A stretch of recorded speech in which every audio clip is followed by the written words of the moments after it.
waraana bilisummaa Oromoo fi waraana mootummaa Bilxiginnaa gidduutti lola cimaa guyyoota muraasaa dura godina Shawaa Lixaa aanaa Gandabarat bakkoota sadiitti gaggeeffamaa tureen waboon waraana mootummaa garmalee haleeluun ibsame. Miseensi waraana bilisummaa Oromoo tokko hagayya 27 bara 2022 aanaa Gandabarat bakkoota sadiitti lolli jabaan adeemsifamaa turuu eeree tarkaanfii waraanni bilisummaa Oromoo fudhateen bakkoota sadiittuu waraanni bilisummaa Oromoo injifannoo gonfachuu ibsee jira. Tarkaanfii fudhatame kanaan wanti waraanni mootummaa hin yaanne isa qunnamuu kan himu miseensi waboo kun loltoonni mootummichaa hedduun ajjeefamuu fi madaa'uu ibsee kanneen lubbuun hafan immoo dheessanii of booddee deebi'uu hime. Lolawwan ciccimoo magaalaa Dirree Faajjii, magaalaa Jarjaraa fi bakka addaa Daamotaa jedhamanitti adeemsifaman kunneen waraana mootummaarraa loltoonni kurnootaan lakkaa'aman ajjeefamuu fi madaa'uu miseensi waboo kun ibseera. Waraanni mootummaa Bilxiginnaa kun yeroo dheeraaf magaalaa Dirree Faajjii keessa buufachuun uummata nagaa gidirsaa turuu kan eeru miseensi waboo kun tarkaanfii yeroo dhiyeenya irratti fudhatameenis haleelamanii guutummaatti magaalicha gadhiisuun bahuu himee jira. Magaalaa Dirree Faajjiitti haleelamuu waraana isaanii dhagaanii kanneen birmannaaf magaalaa Jarjaraarraa ka'anii sochii irra turan irratti haxxee hidhuun tarkaanfii fudhatameen gaaga'amni guddaan waraana mootummaarra ga'uu ibsee jira. Bifuma wal fakkaatuun magaalaa guddoo aanichaa kan taate magaalaa Kaachisii qarqaratti tarkaanfii waraana mootummaarratti fudhatameen hedduun ajjeefamuu fi madaa'uus eeree jira.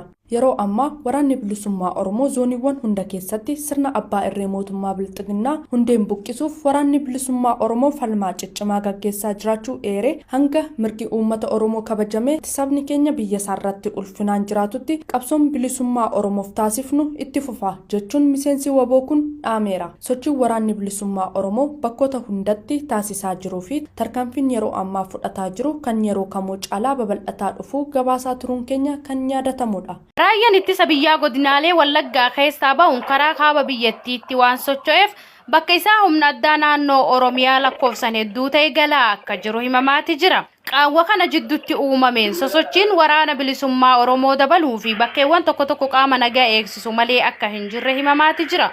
BBC'n gabaasa isaa ganama kana qabatee baheen jiraattota godina Qeellam Wallaggaa dubbisuudhaan akka gabaasetti raayyaan ittisa biyyaa aanaa Gidaamii kaambii adda addaa qubatee ture inni dhumaa kibxata ganama ba'e.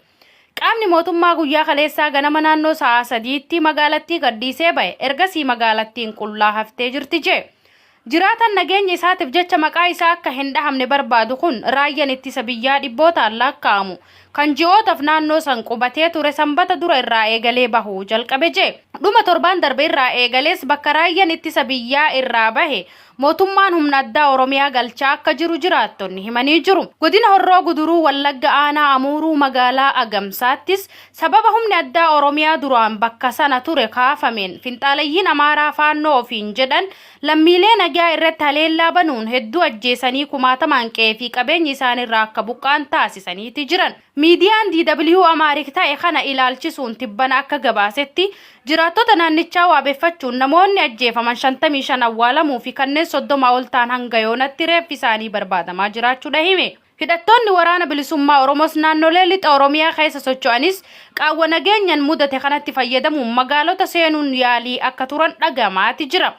Wiixata dabreerraa eegalee haalli nageenyaa naannoo sanii gaarii akka hin turre kan himan jiraattonni kibxata sa'aatii 11 irraa eegalee hanga halkan walakkaatti magaalichatti marsee dhukaasni meeshaa gurguddaa fi xixiqqaa dhagahamaa akka ture dubbatan. Magaalaa Gidaamittis kibxata ganama qaamoleen nageenyaa mootummaa hundi bahuu hordofee hidhattoonni waboo magaalaa keessatti mul'achaa akka turanii fi boodas bahuudhatu dubbatama. Golisatti ammoo humna addaa Oromiyaa muraasa turanitti humni dabalataa ergamee jiraachuu dhagahame. Akkuma Wallagga lixaa fi Qeellam Wallaggaa baha Wallaggaatti sababuma wal fakkaatu sochiin waraana bilisummaa Oromoo mul'atee ture. Aanaa Arjoo keessatti hidhattoonni waboo warshaa sukkaaraa fi buufata waraana mootummaa naannichaa jiru seenuu isaanii fi walitti dhukaasaa viidiyoon agarsiisu kibxata miidiyaa hawaasummaa gubbatti qoodamaati ture. Dubbimaan waboo idil addunyaa obbo Odaa Tarbii Tiwiitar isaanii irratti barruu gabaabaa maxxanseen humni isaanii warshaa sukkaaraa Arjoo guddattuu to'atee ture jedhan. Humni mootummaa naannichaa gadhiisanii bahus obbo Odaa Tarbii himanii jiru. Waraanni kaabaa hammaatee humnoonni TPLF gara naannoo Amaaraa fi Affaaritti yeroo seenan qaawwa nageenya Oromiyaa keessatti mudatetti fayyadamuun waboon naannolee Oromiyaa hedduu keessatti sochii isaanii babal'isuu pirezidaantiin naannoo Oromiyaa obbo Shimallis Abdiisaa dubbatanii turuu isaanii ni yaadatama. Waraanni kaaba Itoophiyaatti yeroo sadaffaaf humnoota mootummaa fi TPLF jidduutti eegale humnoota Eertiraa dabalachuun aangawoonni Tigraay ibsaniiti jiran. Lolli humnoota mootummaa fi TPLF jidduutti hagayya 24 bara 2022 eegalamee itti fufe kun kallattii afuriin oliin geggeeffamaati jira. Humnoonni Tigraay ibsa irra baasaniin humnoonni Walloo waraana Eertiraa dabalatee har'a ganama sa'a 4 fi cinaa irraa eegalee kallattii afuriin haleellaa Addiyaaboo irratti baneeti jira jedhan. Haleellaan hanga ammaatti geggeeffamaa jiruun Fiqida Gabra irraa hanga Addamaayiditti, Salaam irraa hanga Shiraarotti, Galutsinaat irraa kaasee hanga Addi Asirrii fi Erdimaataayisiitti akkasumas Addi Goshuu irraa hanga Addi Asir jiddu galeessa kan godhate ta'uudha ibsi kun. Dabalataanis mootummaan Itoophiyaa humna guddaa gara Eertiraa naannessuun waraana Eertiraa waliin qindoomuun uummata Tigraay lafarraa dhabamsiisuuf weerara jalqabanii jee. Gama biraatiin ammoo haleellaan hagayya 25 bara 2014 kallattii Seqoxaa hanga Abargalleetti eegalamee har'aas itti fufee jiraachuu kan hime ibsichi. Ammaan duras kibba Tigraay irratti irra deddeebii yaalii taasisaa turuudha hime. Dhumarratti haleellaan gama hundaan geggeeffamaa jiru hundaan qilleensa Itoophiyaa tajaajila humnaa fi rasaasaa waan geejjibaa jiruuf tajaajila birtuu biyyattii irraa kennamaa ture hunda akka dhaabu dirqisiiseeti jira jee. Akkaatuma kanaan hagayya 24 bara 2014 balaliijaa hagayya 25 balaliijaa fi har'a balalii 25 kan Laallibalatti qofa irratti waraana meeshaa waraanaa fi rasaasa geejjibaa jiraachuun ibsameeti jira. Dhumarratti ibsi Tigraay kun uummanni Tigraay fi waraanni Tigraay qabsoo jabduu eegalan jabeessanii akka itti fufan yaamicha taasiseeti jira. Gama biraatiin mootummaa Itoophiyaa ibsa hooggantoota Tigraay irratti ibsa baaseen addi bilisa baasaa uummata Tigraay waamicha nageenyaa cinatti dhiisuun kallattii maraan ibidda tuqatee fi babal'isaa jiraachuun lammiilee nagaa ajjeesaa uummata buqqisaa qabeenya mancaasaa jiraachuudha ibse. Tajaajilli kominikeeshinii mootummaa ibsaa irra baaseen dirqamni gochaa biyya diiguu adda bilisa baasaa uummata Tigraay dhaabuu mootummaa fi uummata irratti akka kufu eeree addi bilisa baasaa uummata Tigraay deeggarsa namoomaa gara Tigraayitti ergamu uummata rakkate akka hin geenye gochuun faallaa isaa waraanaaf akka tolu taasisaati jira jee. Akkasumas kaayyoon adda bilisa baasaa uummata Tigraay uummata beelaan miidhuuf murteessuu isaa kan agarsiisu yeroo ta'u waqtii gannaa eegee uummanni akka qotatee nyaachuu hin dandeenye godhaa waan jiruuf mootummaan immoo uummata beelaa irraa tiisuuf dirqama qabaa jee. Mootummaan Itoophiyaa nageenyaa fi misooma biyyaa eegsisuudhaaf jecha tarkaanfii fudhachaa jiru humna adda bilisa baasaa uummata Tigraayitti dhiibbaa taasisuu osoo qabanii ibsi gama lameeniin je'amee bahaa jiru fudhatama hin qabu jee. Lola kaabaa Itoophiyaatti yeroo sadaffaaf geggeeffamaa jiru kana qaamonni lamaanuu lola kan jalqabisii jechuun gama wal dhaabbatanii wal himachaa turuun ni yaadatama. Lolichaas ofirraa qolachaa jira jechuun ibsa gama lamaanii keessatti ni mul'ata. Oduma wal qabatee waraanni uummata Tigraay irratti baname lola Amaaraa fi uummata Tigraay jidduutti taasifamu waan hin taaneef faannoo fi milishaan Amaaraa lola xiyyeeffannoo qabu irratti akka hin bobbaane morman. Kanneen adeemsa keessa booji'aman hatattamaan akka gadi dhiisaman ajajaan waraanaa Tigraay Leetanaal Jeneraal Taaddasee Warrade himaniiti jiran.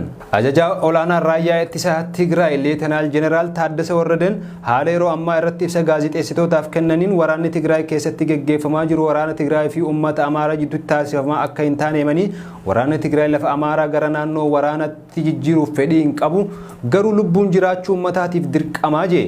Itti dabaluun Leetanaal Jeneraal Taaddasee Warradeen uummanni Tigraay fi Affaar hariiroo ganama qaban ammas qabaachaa kan jiran ta'uu akkasumas humna addaa Somaalee lola irratti hirmaachuu diinaniif galateeffataniiti jiran.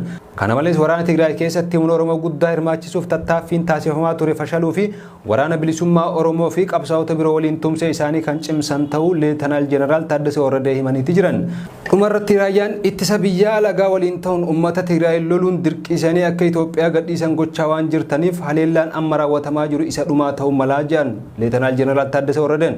Godina Horroo Guduruu Wallaggaa aanaa Jimmaa Raaree magaalaa Waayyuu keessatti dubartii ulfa ji'a 9 dabalatee namoonni hedduun hariiroo waraana bilisummaa Oromoo waliin qabdu jedhamuun qabaman baay'inaan kutaalee xixiqqoo adda addaa keessatti hidhamanii dararamaa jiraachuu namni dhiyeenya mana hidhaa magaalaa Waayyuu irraa bahan tokko raadiyoonii Dirree Shaggaritti himan. Namni bakkasii yaada isaanii raadiyoonii Dirree Shaggariif qoodan tokko akka jedhanitti namoonni hedduun waraana bilisummaa Oromoo waliin hariiroo qabdu jedhamuun godina Shawaa Lixaa aanaa Calleerraa qabamuun gara godina Horroo Guduruu Wallaggaa aanaa Jimmaa Raaree magaalaa Waayyuu kan geeffaman yoo ta'u hidhattoonni mootummaa fi poolisiin aanaa Jimmaa Raaree to'annoo seeraa jala osoo jiranuu mana hidhaa keessatti namoota reebuu fi dararuu hojii idilee isaanii akka godhatan dubbataniiru. Humni hidhate kun naashonal keessee mirga uumamaa kolleen irraa mulqee badii kootoo natti nimin aanaa Calleer keessa na fuudhanii gara aanaa Jimmaa Raaree nagahanii waajjira poolisii isaanii sanaan edda seensanii booda poolisiin yookaan milishaan hidhate tokkoon dhufanii